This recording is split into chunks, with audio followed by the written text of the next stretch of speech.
بسم اللہ الرحمن الرحیم۔ امام غزالی رحمۃ اللہ ایک دفعہ ایک قافلے کے ساتھ حج بیت اللہ شریف کو جا رہے تھے۔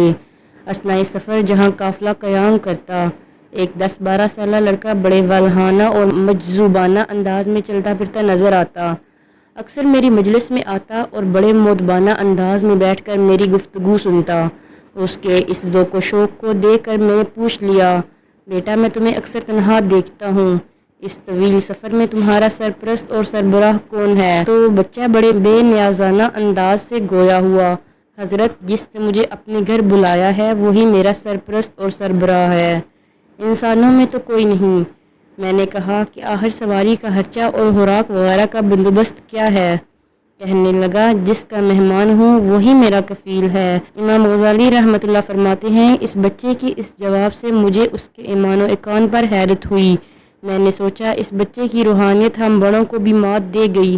میں نے ارادہ کر لیا کہ اس بچے کی تمام ضروریات اور اخراجات میں خود کیا کروں گا، لہٰذا تمام سفر میں نے اس کا خاص خیال رکھا، اس کو اپنے ساتھ سوار کر لیتا اور اپنے ساتھ ہی کھلاتا پلاتا، مگر ہر مرحلے میں مجھے اسے تلاش کرنا پڑتا، وہ از خود اپنی ضروریات کے لیے کبھی میرے پاس نہ آتا، بس اپنی ہی دھن میں مست رہتا، قافلے سے ذرا ہٹ کر کہیں نہ کہیں نوافل اور اذکار میں مشغول رہتا۔ اس لیے میرے دل میں اس بچے کی کشش بڑھتی گئی۔ جب مکہ معظمہ پہنچے تو یہی صورتحال تھی، میں اسے تلاش کر کر کے اس کی ضروریات کو پورا کرتا، مکہ ہو کہ منی، مزدلفہ ہو کہ عرفات، میں بے تابانہ تلاش کر کے اسے اپنے ساتھ رکھتا۔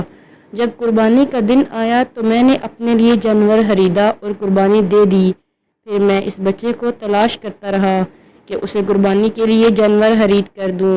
تلاش کرتے کرتے آخر وہ نظر آ گیا، کیا دیکھتا ہوں کہ میدان میں پڑا رو رہا تھا اور کہہ رہا تھا، اے اللہ، میرے پاس تو کوئی رقم نہیں کہ میں تمہارے نام پر کوئی جانور خرید کر ذبح کر دوں، اے میرے اللہ تو میری جان کی قربانی منظور کر لے۔ یہ کہتے کہتے اس کی ہچکی بند گئی، میں نے جلدی سے اسے اٹھایا اور بیٹھ کر اسے گود میں لے لیا، مگر وہ زاروں قطار رو رہا تھا۔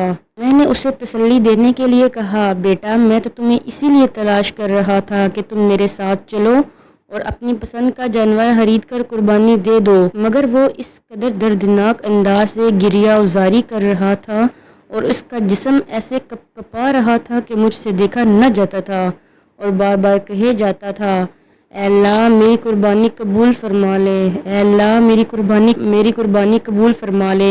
آخر اس نے ایک دل دوز آہ بھری، تڑپا اور پھر ساکت ہو گیا، گویا اللہ تعالیٰ نے اس کی قربانی قبول کر لی۔ اس کا سر میری گود میں تھا اور میرے آنسو اس کے چہرے پر لگی ہوئی مٹی کو دھو رہے تھے۔ پھر میں نے ہاتف کی آواز سنی، اے غزالی، اس بچے نے اپنی قربانی پیش کر کے تمام حجاج کے حج قبول کرا لیے، ورنہ ہم کسی ایک کا بھی حج قبول نہ کرتے۔ میں نے اس عاشق الہی کی میت کو کفنایا، دفنایا اور سوچتا رہا کہ میرے سوا کسی کو یہ خبر نہیں کہ ایک بچے کی قربانی نے لاکھوں حجاج کے حج کو بارگاہ الہی میں قبولیت کا